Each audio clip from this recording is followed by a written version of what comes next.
Hello everybody, and welcome to a video on the long debated topic of how to deal damage. Which one ends up dealing the most overall damage between faster proc rate or higher proc damage? What about consistency? What the heck even is a proc chain? All of these questions and more will be answered. There are probably quite a few of you who are already familiar with this topic, so I'll go ahead and mention the focal point of this video, which is a nice little damage calculator I've been working on for a few days. I'll explain it more towards the end of the video. There's a link in the description to download the calculator, but wait, before you go, know that there are quite a few disclaimers that I need to give on how it works and what it actually calculates. So for those, you're gonna have to wait until I go over them in this video. I don't wanna see any comments talking about the stuff I go over in the disclaimers because you decided to skip them in the video, okay? If your only interest is to know the answers to the questions in the intro and nothing else, higher initial damage does equate to higher overall damage versus the higher proc rate. To begin understanding why this is the case, we'll need to cover quite a few things. Let's start easy with how the game calculates damage. First, your survivor has a base damage value. Everything that you deal damage with uses this value, and there are 0 exceptions. The difference comes with the items that deal only base damage and those that deal total damage. I'll explain that more here in a second. Both your initial base damage amount and the scaling amount per level differ depending on which survivor you are playing. Obviously, this means that leveling up will increase your base damage, but you can also increase it via the spinel tonic and shaped glass lunar items. Both will double whatever your base damage is, which equates to double your overall damage. For example, if you're playing commando and are level 1 with a spinel tonic, just pretend like this happens in a regular run, okay? Your base damage will go from 12 to 24 with the tonic. Add on a shaped glass and 24 will go to 48 because the entire amount is doubled and not just the original value. Even if it's remotely confusing, don't worry and just think of it as both shaped glass and spinel tonic will each double all of your damage. Now that we know that your survivor's base damage determines your damage with everything, let's talk about the types of damage that you deal. Luckily, there are only 2 types, as I said, base damage and total damage. Base damage items, as their name may suggest, only deal damage according to your base amount. In other words, base damage items do not scale based off of the value of whatever hit procced them. Things such as tri-tip daggers, gasoline, and will-o'-the-wisp will always deal the same damage relative to your base amount. On the other hand, we have total damage items, which do scale based off of the value of whatever hit procced them. Why this matters is simple. For base damage, whether you procced the item from your primary attack or off of an extremely high damaging hit like the Prayon accumulator, they will always deal the same damage. Whereas if you proc a total damage item off of a primary attack, it will deal significantly less damage than the Prayon, like 40 times less damage. To summarize, one scales well and the other does not. I'll let you decide which one is which. Not really, total damage definitely scales better. Now let's move on to how damage is actually calculated in Risk of Rain 2. There's a detailed list on the wiki with the exact steps for damage calculations, so if you want to read it in its entirety, the link will be in the description below. As I said, the list is exhaustive in its details, so I'll just go over the relevant points here. First, it's important to note that these calculations only apply to the initial hits on an enemy, not to anything that is procced from those hits. This is extremely important to understand for once we start talking about the proc chains. Also, note that every damage multiplier is applied independently from one another, which are crowbars, armor-piercing rounds, focus crystals, and critical strikes. If you play Path of Exile, this is the equivalent of a more damage multiplier. And if you don't play PoE, all that means is that if your damage value is increased by a multiplier, say you landed a crit, that new value is then passed on to the other multipliers. So if you crit when fighting a teleporter boss, the crit's value is scaled again by your armor piercing rounds. Pretty cool stuff. The total list of multipliers that are calculated when you deal damage is as follows, and note that the order in which they are applied is entirely irrelevant for determining your overall damage because they're all multiplied together. Crowbars if the enemy is 90% HP or above, armor piercing rounds if the enemy is a teleporter boss, focus crystals if you're within the correct range, critical strikes if you crit, obviously, and finally enemy armor value, which depends based on which type of enemy you are fighting. If you'd like to know every single enemy's armor value, you'll need to consult the wiki, but the gist of it is if you're fighting a boss, they have either 20 or 15 armor and everything else has 0. But the cool thing is that even if an enemy has 0 armor, they can still be affected by its damage multiplier in a good way. The Shattering Justice legendary item reduces enemy armor by 60 and targets with negative armor take more damage. Now let's add in some some on-hit items. Let's say you have an ATG missile launcher. How is its damage calculated? Well, it's actually deceptively simple. Per stack of the item, the ATG will deal 300% total damage, meaning its damage will be 300% of the value of whatever hit proc the ATG. Let's use the commando for another example. At level 1, your base damage, again, is 12. Your primary attack deals 90% of your base damage, which is 10.8. The game visually rounds this to 11 and doesn't actually round it up in the calculations. If the ATG procs, it will deal 300% of 10.8 or 32.4 damage. If you are fighting a boss monster, such as a Beetle Queen, its armor value will reduce the damage of your primary attack and thus the damage of your ATG. So in the same example, 20 armor would bring the primary attack's 10.8 damage down to only 9. This means the ATG now deals 27 damage instead of 32.4. Note that the ATG's damage is not reduced twice from the armor, as only the hit that procced the ATG was reduced. It still dealt the full 300%. In fact, this goes for all damage multipliers, except for focus crystals for some reason. None of them double dip, triple dip, quadruple, however many dips you got, dip with your items. The bonuses are only applied once at the start of a proc chain, and that is it. Oh, and there's that phrase again, proc chains. It is time, my fellow gamers, to discuss the matter at hand.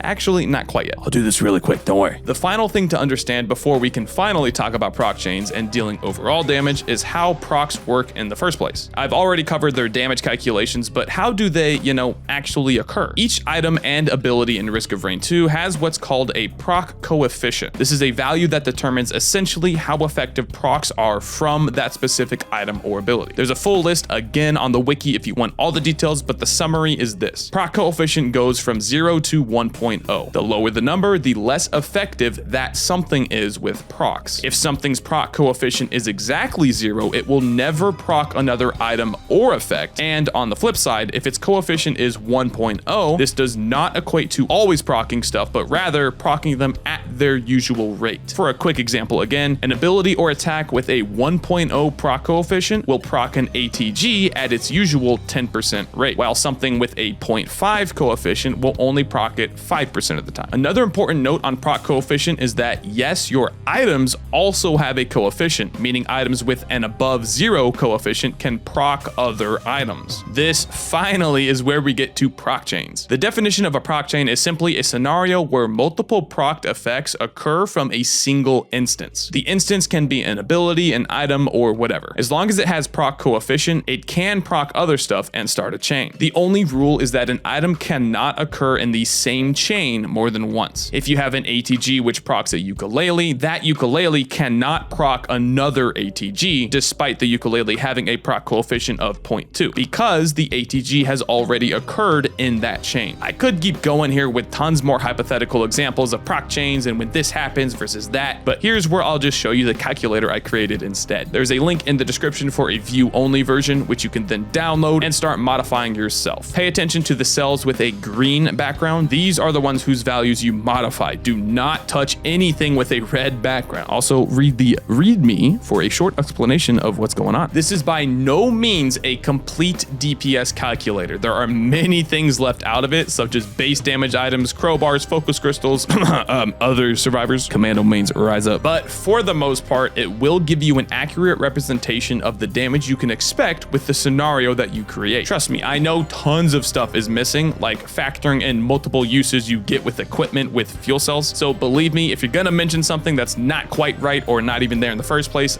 I know. However, the numbers and formulas for single hits and procs are 100% accurate. I was in quite the pickle trying to figure out exactly how to get average damage and overall damage, especially once proc chains started coming in. So keep all of that stuff in mind. Again, however, the damage per hit values, which are the numbers in the red text under the overall DPS section, are entirely accurate. All right, enough disclaimers. Let's use this bad boy for a proc chain example. Remember, only modify the things in green. Let's say you're like 30 minutes into a commando run. You'll probably be around level 20 or so. Let's just put it at 20. For items, let's say you had some above average RNG with 5 stickies, 3 ATGs, a fire band, 2 ice bands, a ukulele, and for your red on stage 4, you got a meat hook. Already, you can see what's going on with the items in relation to your primary and secondary attacks, and your actually good equipment that can proc stuff. Sorry, Volcanic Egg. Before we start looking at those numbers too closely, let's add some more stuff to the calculation. Fuel cells, I got 3 of them. Alien heads, nah, that'd be too lucky. This is a non-one-shot protection abusing streams, so no shaped glass. No tonic, cause why not? No behemoths either, actually. Crit chance, yummy. Let's say we're at a solid 41% crit, and remember, each survivor has a base crit of 1. You will never be at 0 crit chance in any situation. No justice or clover, and let's say we got a total of 50% increased attack speed. Also, let's fight a boss, so 20 armor, because those are the enemies that are gonna stay alive for longer than a millisecond with this setup anyway, so it'd be nice to see that damage. All right, now let's look at some numbers. Again, the total DPS calculations are a bit off. I know that. They're still fairly accurate though. The overall DPS of the primary and secondary abilities are higher than that of the equipment, and that makes sense, right? The equipment have to factor in their much longer cooldown periods, and again, I did not include shooting multiple shots with fuel cells. Another interesting thing is how much higher the secondary damage is than the primary. Obviously, we're using phase blast here and not phase round. The really interesting data to me are the singular hits damage numbers. I mean, look at something like an ice band on the primary attack versus the Prayon. Huge difference, right? And that is the point I want to drive home with this entire video. Yes, the more consistent your procs are, the more consistent your damage is, but does that equate then to higher damage overall? No. Experiment on your own with the calculator and see for yourself. Once you start adding in more and more layers like Shattering Justice, higher crit chance, and clovers, you'll start to see the large difference between single hits from high damage sources and low sources. Proc rate does not mean all that much when the capacitor procs an ATG into a ukulele into a fire band, right? And that does it with the video on proc chains. Do you have differing thoughts? Want to complain about how poorly made the calculator was? I'm all ears. Leave a like or dislike on the video and a comment below. You can follow my stream over at twitch.tv/WoolieGaming and consider joining our Discord server as well. Thank you for watching.